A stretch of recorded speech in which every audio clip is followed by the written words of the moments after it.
So this video is going to be a little bit different than normal.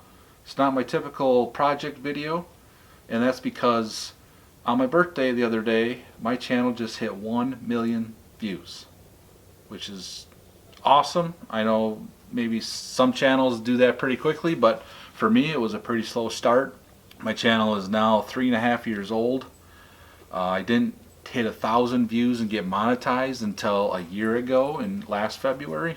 That took 2.5 years to get to that point, and then in the next year I gained another more than 3,000 subscribers and my views really shot up. So I'll show you a screenshot of my analytics, and you can see how in the beginning when I wasn't very consistent, my views really didn't grow very fast, and neither did my subscribers. I made some videos, I put them on YouTube, and mainly the reason I did it was I was doing projects that I thought maybe other people were doing similar projects and maybe needed ideas or a little bit of advice or how-to on how to do some of those things. So that was my main focus of the channel from the start, and even today that's still the reason why that I just publish all these videos of the projects I do around here on the homestead. And hopefully, and I think people do find value in them, because one video has gotten over 200,000 views. I have several more videos that are approaching 100,000 views. So I know that those videos are providing some value to somebody and helping somebody out. And that's really the main focus of why I do this. Might set a YouTuber back as you're trying to grow your channel is sometimes you'll get negative comments, or you might get trolls. I had one guy just a few weeks ago said that his comment was fat boy never misses a meal.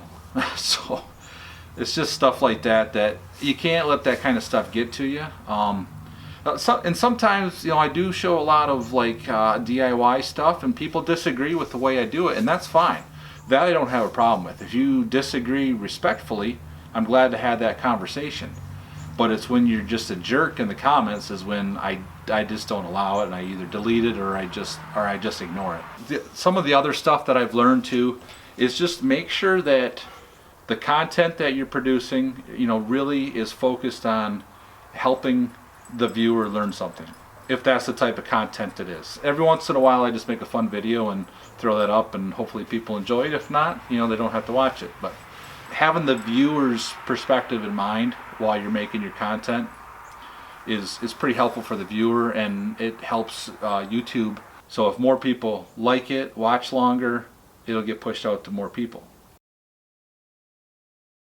I set a goal to try and double my subscribers for this year, so I'm just over 4,000 right now, and I'd like to get over 8,000 by the end of the year. Maybe even hit 10,000 by the end of this year. That would be great, because I just appreciate all the subscribers so much, and the people that leave comments and hit the like button on my videos, because I know that when all that happens is that the videos I'm making are providing value to somebody and helping them out, and that's really the main goal of why I started this YouTube channel in the first place. I just wanted to share my knowledge, share my experience. If I'm struggling through a project, I put it on YouTube and let other people see that it's not everything is easy, and there's help out there if you search for it. So hopefully a lot of people have found value in my videos, and I think that's probably the case because of the fact that I did hit a million views finally.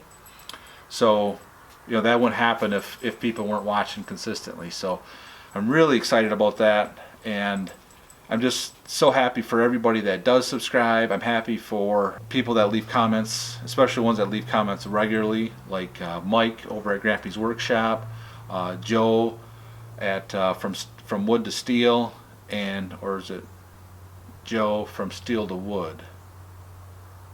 Anyway, and then Dave, who's always helping Joe, and he's got his own channel too.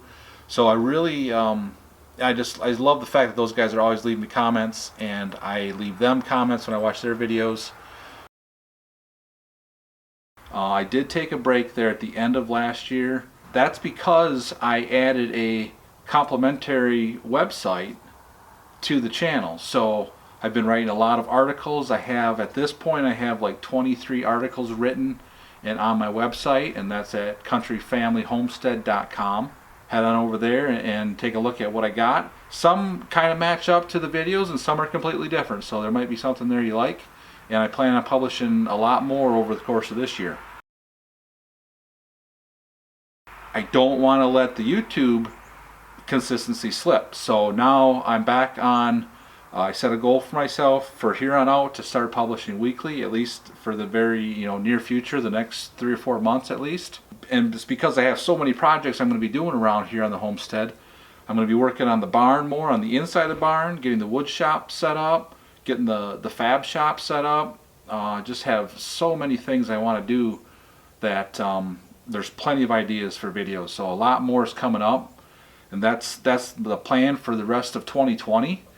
Just to keep putting out helpful content both on the channel, videos on the channel, and written content on the website. Hey, thanks for watching. If you want to see some more of my videos, they'll be up here in these cards. Up here will be a playlist of some of my better videos that I think are my best videos, and down here is a video that YouTube thinks you might want to see. Thanks.